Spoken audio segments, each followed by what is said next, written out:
Aujourd'hui, le dimanche 11 octobre 2020, un jour de repos pour la seule gloire de Jésus-Christ, le Seigneur du ciel et de la terre. Que ta lumière luise au milieu de ce monde de ténèbres. Amen. Le Seigneur Jésus-Christ disait ceci à ses disciples dans Jean 14, verset 15. Si vous m'aimez, gardez mes commandements. Avant tout propos, comprenons bien que cette parole est pour tous ceux et celles qui aiment le Seigneur Jésus-Christ, c'est-à-dire ceux et celles qui ont été sauvés de leurs péchés et pardonnés par le Dieu de la Bible. Ce sont eux qui doivent obéir à cette parole de garder les commandements de Jésus-Christ, leur Dieu sauveur dans la Bible.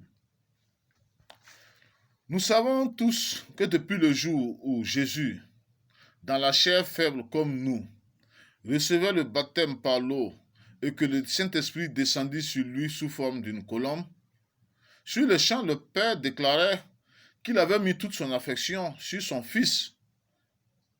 Et nous voyons bien que Jésus, Fils de Dieu, après son baptême, était resté intègre dans les commandements de son Père.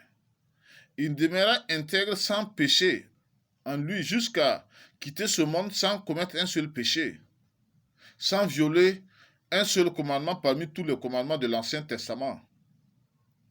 Mais aujourd'hui, avec ces catholiques et ces protestants baptisés par l'eau sans le Saint-Esprit, voici des non-sauvés qui se prennent pour des chrétiens et qui replongent dans l'adultère, dans le mensonge, dans les meurtres et dans la sorcellerie, etc. Et quand on veut leur interpeller, ils voient cela comme un jugement. Et ils se mettent à dire vainement, nous sommes sous la grâce de Christ et non sous la loi mosaïque, un prétexte pour continuer dans le mal, dans le péché. Mais pour ceux qui ont véritablement le Saint-Esprit en eux, ceux qui sont véritablement sauvés par Christ, ils savent bien que les commandements ou la loi est une bonne chose venant du Père, dans le Père qui est au ciel, pour leur montrer comment, pour leur montrer le péché qu'ils ne doivent pas commettre. Et ils ne pêchent pas parce que leur Père le commande.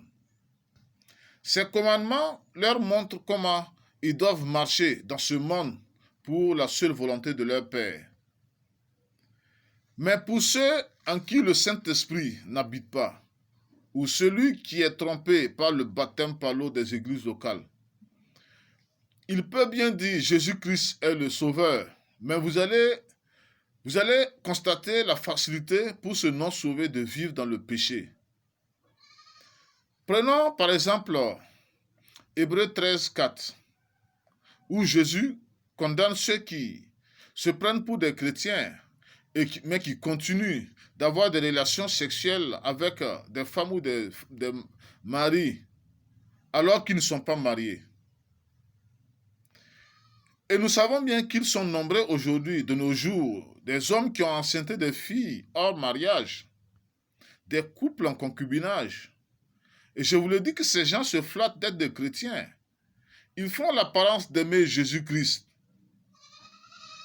Le fait que ces gens continuent de vivre dans le concubinage ou qu'ils continuent d'avoir des relations sexuelles hors mariage montre clairement que l'amour de Christ n'est pas en eux.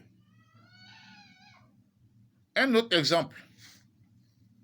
Pour celui qui a le Saint-Esprit en lui, Christ peut expressément laisser paraître un malade ou un pauvre devant son disciple pour éprouver son niveau d'amour de Dieu.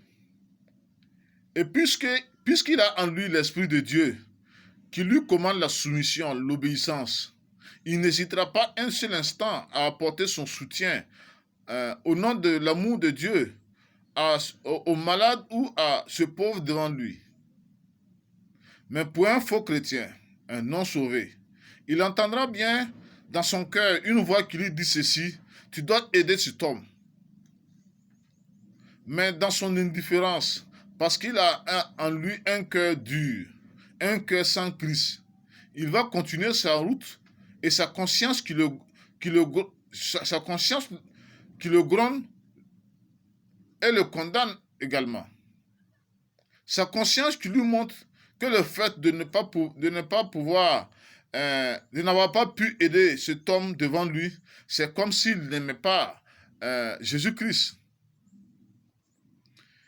Les gens pensent que aimer Jésus-Christ, c'est laisser les commandements de Dieu et se contenter de dire simplement j'ai accepté Jésus dans ma vie pour être considéré comme chrétien ou fils de Dieu.